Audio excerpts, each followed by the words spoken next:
The Costco is buzzing today. Got a lot of potential customers looking around. Let's see, we got Tom Bailey, some Benny Boats, some Goggles EU, PD Officer Sam, Blue Toxic. I don't know who most of these people are.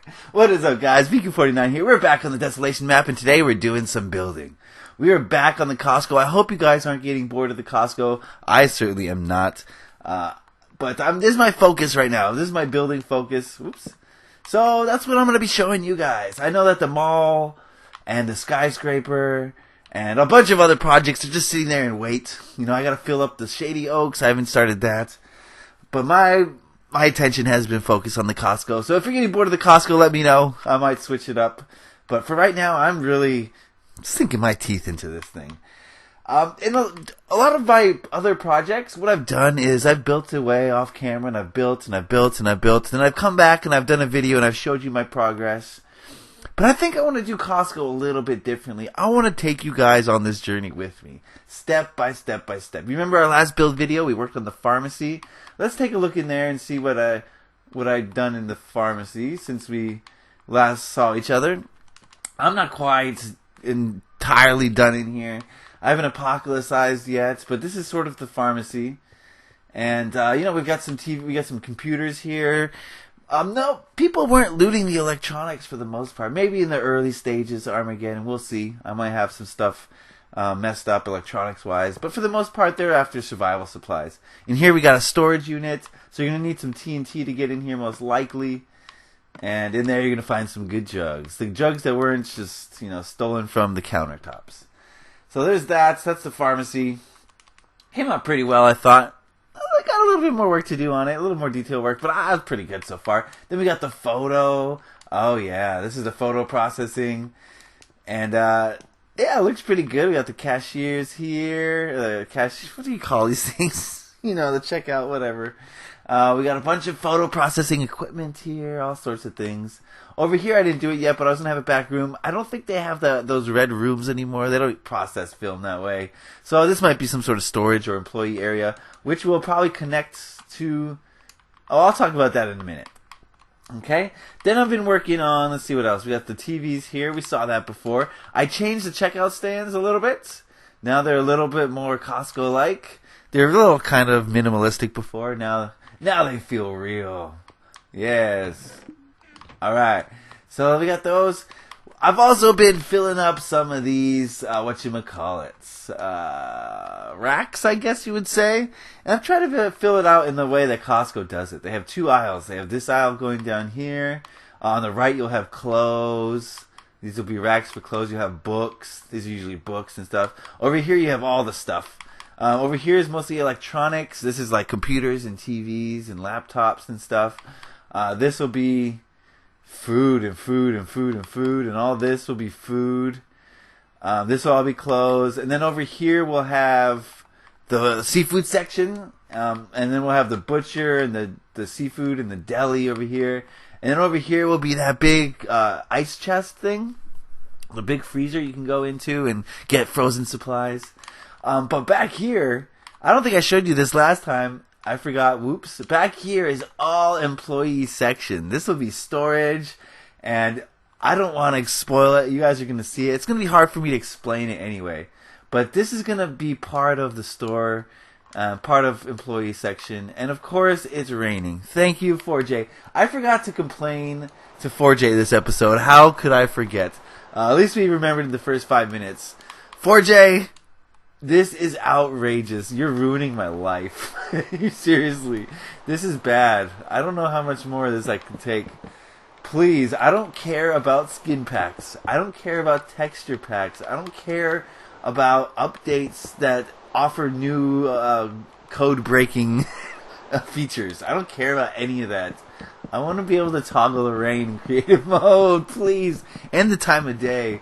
It's such a simple thing that the PC guys have had since day one of creative mode, and we have just been ignored in that respect, which kind of sucks for me because it's a daily occurrence where I try to do a video, and I load it up, and it starts raining, so I have to wait to do my video, or I start a video like this today, and it starts raining all of a sudden. Oh, it's so annoying. So annoying. But what I wanted to talk about today while I work on this a little bit is... how are we going to do this bit? Okay, I think we'll go like this. Oops. What I wanted to talk about briefly here is capitalism. Now, I know this is a weird topic. It's like, what's capitalism?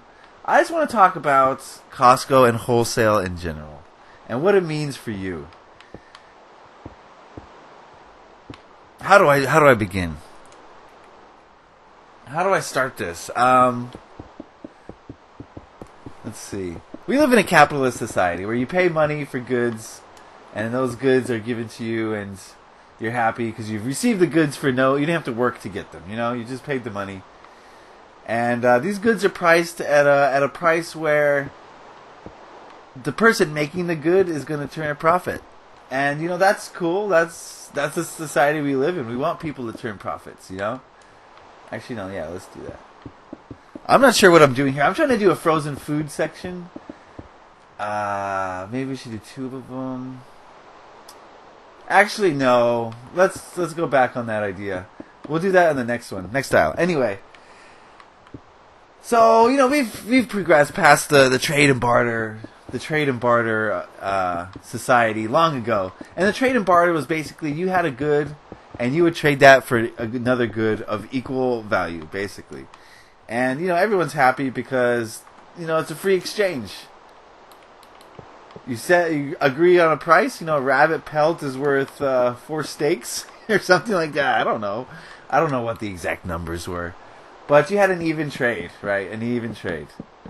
But that is all gone out the window now, because if you go to the supermarket, you're paying way more than what that item is worth. You know what I mean?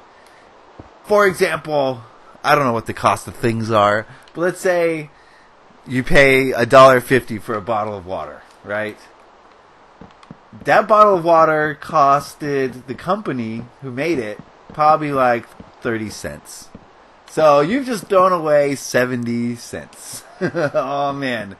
But you don't think of it that way because you didn't have that bottle of water to begin with. So you pay your $1.50 and you got something you couldn't have otherwise. Now with wholesale, you feel like you're getting a deal. Okay, if I buy 60 rolls of toilet paper as opposed to 10, I get this huge cost breakdown. They're going to give me more for less money because I'm buying more from them. So they're selling more items, so they're happy, so they're going to discount the price per item that you're getting. Now what that tells me, guys, is this ain't no fair exchange. That's the opposite of fair exchange. If they're willing to sell more for a less price, that means they're turning a huge profit in the first place. A huge profit. And,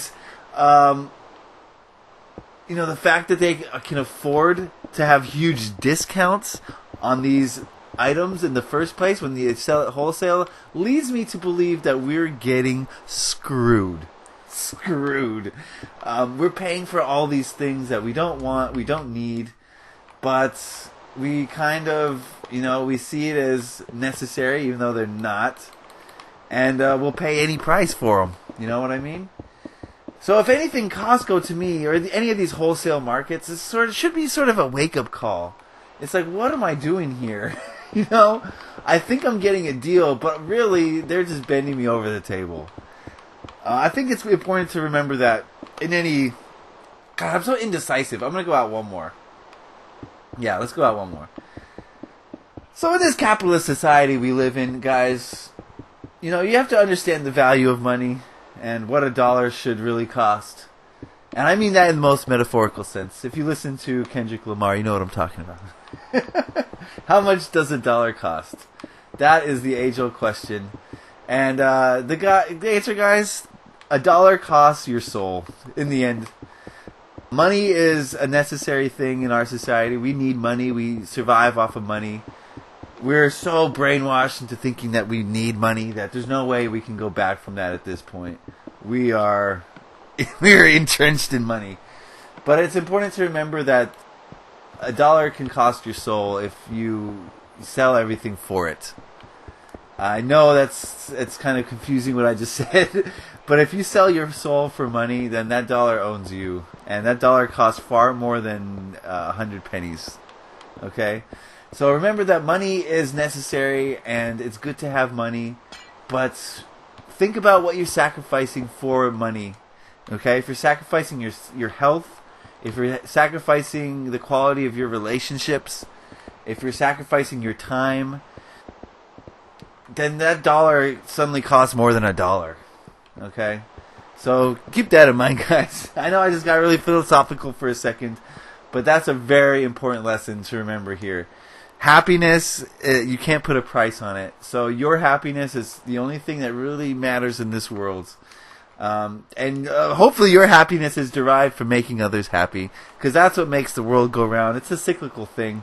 Love and happiness, and understanding, and just the good feelings in this world. All are investments, because you're gonna invest it in yourself, and you're gonna spread that joy to others. So,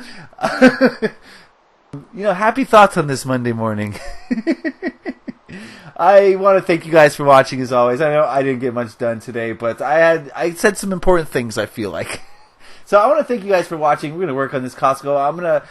I'm not going to work on this off screen too much. I want to bring you guys along for this. These racks are empty right now, but we are going to fill them up, and they're going to be apocalypsized. Oh man. I made sure to put these half slabs on that level, so that I could put stuff on them like that, as opposed to, if they were up one, then I would have to have floating items, and no one wants that. No one wants a floating item. So I'm done rambling. If you liked my incoherent rambling, leave it a like. If you didn't like it, leave a dislike so I know. I know my thoughts are kind of out there and extreme, but they're just my thoughts, and if you disagree, you're free to do so. So, thank you guys for watching. As always, have a great day. Happy Minecrafting. Peace.